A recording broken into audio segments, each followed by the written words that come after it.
کہ وہ دیکھ کر اسلام پڑھنا چاہتی ہے، اسلام کو سیکھنا چاہتی ہے۔ اس لیے میں کہتا ہوں کہ ہم میں سے ہر شخص کو یہ کوشش کرنا چاہیے، ہر شخص کو انفرادی ہو چاہے اجتماعی ہو، یہ کوشش کرنا چاہیے کہ کہیں ایسا نہ ہو کہ ہمارے کوئی رویے کو دیکھ کر اسے حقیقی اسلام کی تصویر کوئی سمجھ بیٹھے یا اسے کوئی اسلام کی مثال بنا بیٹھے۔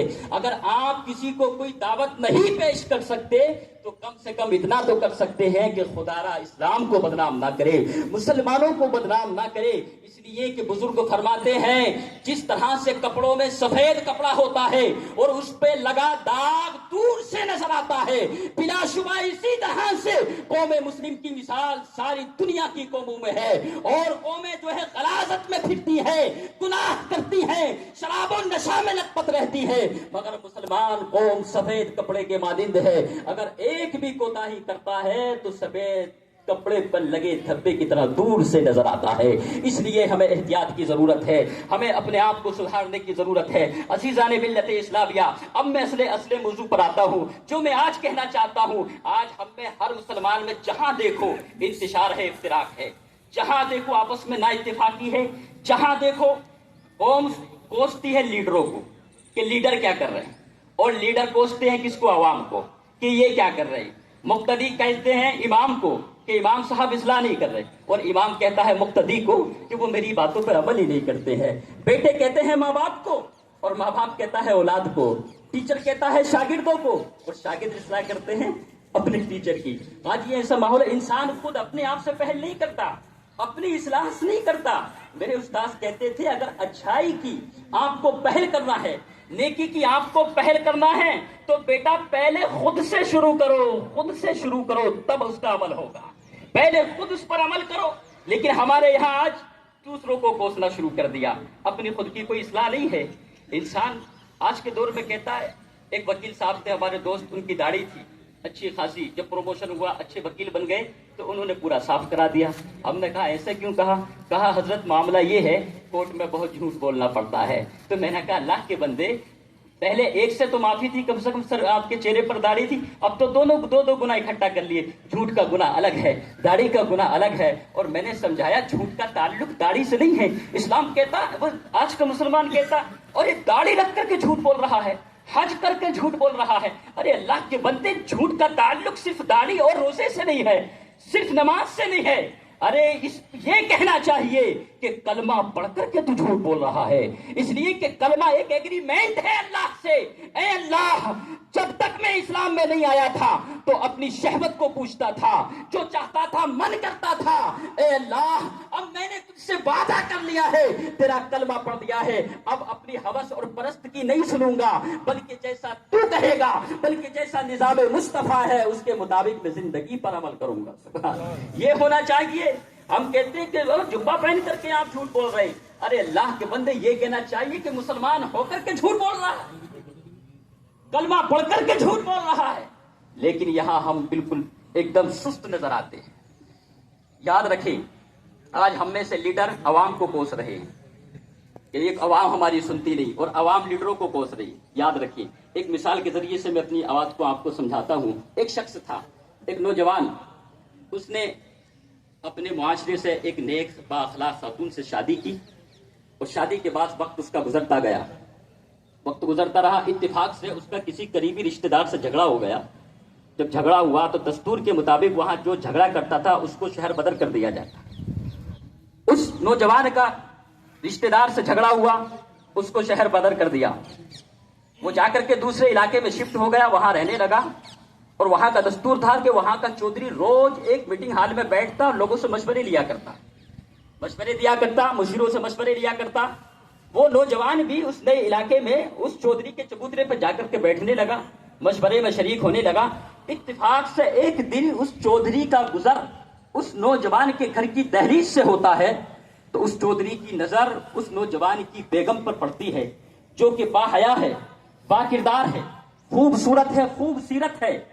جب نظر پڑی اس چودھری کی، دل میں فتنہ جاگ گیا، شیطانی وسوسہ آیا، اور اس نے سوچا کیوں نہ ایسا ہو کہ کسی دن میں اس نوجوان کو کہیں دور کے سفر پر بھیج دوں، اور جو شیطانی وسوسہ ہے تنہائی پا کر اپنا مطلب پورا کر سکوں۔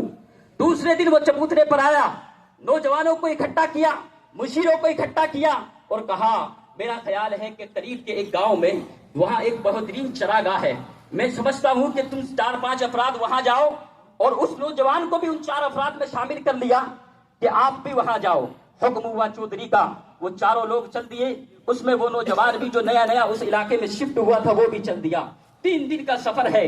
चौधरी ने सोचा कि मौका अच्छा है, रात हुई, मौके को गनीमत जाना और उस नौजवान के घर की दहलीज की तरफ चौधरी निकल पड़ा ताकि वो अपने शैतानी ख्याल को पूरा कर सके। रात का अंधेरा था। जब उस खातून के घर के करीब वो चौधरी गया तो क्या देखता है कि दीवार से टकरा गया।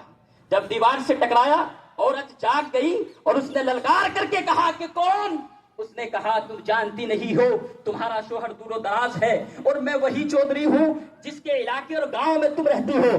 लेकिन वो बापर्दा खातून थी। उसने ललकार कर कहा चौधरी तेरा दिमाग खराब है, ये इलाका गांव तेरा नहीं है, बल्कि हम तो अल्लाह की मिल्कियत में रहा करते हैं, हम तेरी मिल्क में नहीं रहते हैं, हम अल्लाह की मिल्क में रहते हैं। कहा कहो क्या चाहते हो? कहा बेगम बात ये है, जब से तुमको देखा मुझे चैन नहीं है। कहा मैं समझ गई तेरी नीयत खराब है, मेरे एक सवाल का जवाब दे दे, उसके बाद मैं आगे की बात करूंगी। कहा क्या सवाल है? चौधरी खुश हो गया कि अब तो मन की मुराद पूरी हो जाएगी। उस खातून ने कहा ये बताओ, क्योंकि कुर्बानी का वक्त है, गोश्त की मिसाल सबको समझ में आएगी, इसलिए मैं गोश्त की जो है मिसाल आपको दे रहा हूँ। कहा याद रखो और मुझे इस सवाल का जवाब दे चौधरी कि अगर गोश्त खराब हो जाए तो उसको नमक से बचाया जाता है, लेकिन अगर नमक खराब हो जाए तो उसको कैसे बचाया जाएगा? चौधरी से जवाब न बन सका। वो दौड़ा दौड़ा अपने जो है कबीले में आया और आकर के मुशीरों को इकट्ठा किया। मुशीरों से पूछा कि बताओ कि नमक खराब हो, अगर गोश्त खराब हो तो नमक से बचाया जाए, लेकिन नमक खराब हो तो उसकी तदबीर क्या है? हर एक अपने सवाल का जवाब अपने हिसाब से देता। चौधरी मुतमईन न हुआ।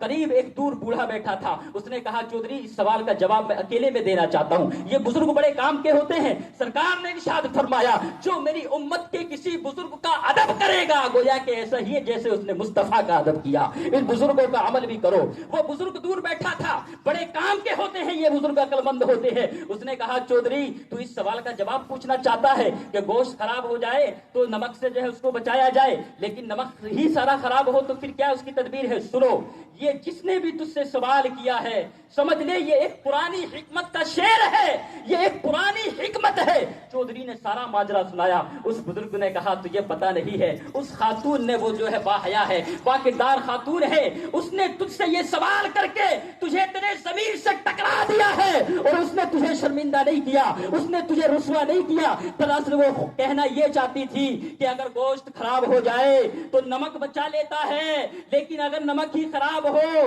तो फिर उसको कौन बचाए? मतलब ये है कि अगर आवाम बिगड़ती है तो उसको चौधरी संभाल लेता है, लेकिन अगर चौधरी खुद बिगड़ जाए तो फिर उसको आवाम कैसे संभाल सकती है?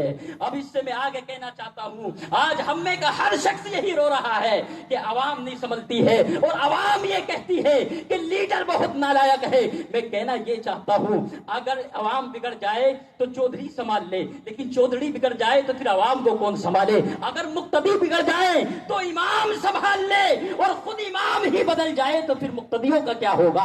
अगर औलादे बिगड़ जाए तो बाप संभाल लेता है, लेकिन अगर बाप खुद ही सट्टा खेले, लेकिन बाप अगर खुद ही शराब पिए, लेकिन बाप अगर खुद ही जुआ खेले, लेकिन बाप अगर खुद ही नमाजों की पाबंदी नहीं करे तो फिर किसको कसूर आप दोगे? फिर इमाम को दोष नहीं दे सकते हैं। इसलिए कि अवाम बिगड़े तो चौधरी संभाले, लेकिन चौधरी बिगड़े तो फिर कौन संभाले? इमाम बिगड़े तो मुक्तदी थोड़ी संभाले, मुक्तदी बिगड़े तो अवाम इमाम संभाले। इसी तरह से जो है जब औलाद बिगड़ती है बाप संभाल लेता है, लेकिन जब सरे से बाप ही बिगड़ा हो तो औलाद को कौन संभालेगा? अरे जब वो खुद की प्रोडक्शन कोई नहीं मैनेज कर सकता तो दूसरों की क्या इस्लाह करेगा? इसी तरह से शागिर्द बिगड़ जाए तो उस्ताद संभाल सकता है, लेकिन अगर सरापा उस्ताद ही बिगड़ जाए तो फिर शागिर्दों को कौन संभालेगा? इसलिए मेरे अजीजों खुद से पहल करो, अपनी इस्लाह खुद से शुरू कर दो, एक दूसरे को जो है दोष देना छोड़ दो। और आओ मैं अपनी बात को आगे बढ़ाता हूँ, जुलूस भी करीब होता जा रहा है ताकि ऐन वक्त पर नमाज हो जाए। अजीजा ने मिल्लत इस्लामिया, आज जो आपस में इंतशार है, इख्तिलाफ है और आपस में जो हम बटे हुए हैं, इससे इस्लाम का भी नुकसान है और हम मुसलमान जो है कुछ तरक्की भी नहीं कर पा रहे। वक्त की जरूरत है कि हम मुत्तहिद हो जाएं, मुत्तफिक हो जाएं, आपस में इत्तिफाक चैन बना ले, मैं आपको एक फिजिक्स का फार्मूला सुनाता हूँ, और ये सिर्फ एक कहानी नहीं है। मैंने अपने ब्रदर इन लॉ बहनोई से, सगे बहनोई से पूछा, क्योंकि वो आर्मी के कमांडर हैं। मैंने उनसे पूछा कि क्या ऐसा वाकई कोई मिसाल है, तो उन्होंने कहा कि मुफ्ती साहब ऐसा फिजिक्स में कहा गया है। एक मिसाल मैं आपको समझाता हूँ कि एकता की ताकत क्या है, इत्तेफाक की ताकत क्या है। आज हम जो बटे हुए हैं ना, और हमें आपस में एक दूसरे को तस्लीम ही करने तैयार नहीं है। हर कोई अपने आप में लीडर है, कोई किसी को तस्लीम ही नहीं कर रहा, अपनी कोई इस्लाह नहीं है, बस सारी खराबियां दूसरे में नजर आती हैं। एक आम बीमारी मुसलमानों के अंदर सिर्फ अपनी रोजी हलाल, बाकी सबकी हराम दिखती है। सबकी हराम, सिर्फ अपनी नमाज अच्छी, बाकी इसका नमाज नहीं। ये हाजी साहब आते हैं जल्दी चले जाते हैं, ये हाजी साहब आते हैं फितना करते रहते हैं, बस दूसरों की फिक्र है, खुद की फिक्र नहीं। फतवा भी हम पूछते हैं तो दूसरों के लिए, जबकि फतवे की इजाजत है इंसान की अपनी इस्लाह के लिए। लेकिन मैंने आज तक किसी को नहीं देखा कि किसी ने फतवा अपने लिए पूछा हो कि मेरी इस्लाह हो जाए, दूसरों के लिए चस्पा करने के बस उसको जलील कर दिया जाए। ये हमारे इस वक्त जो है एक हकीकत है। खैर, मुत्तफिक हो जाओ। मैं एक फिजिक्स का फार्मूला आपके सामने सुनाता हूं, अपनी बात को खत्म करता हूं।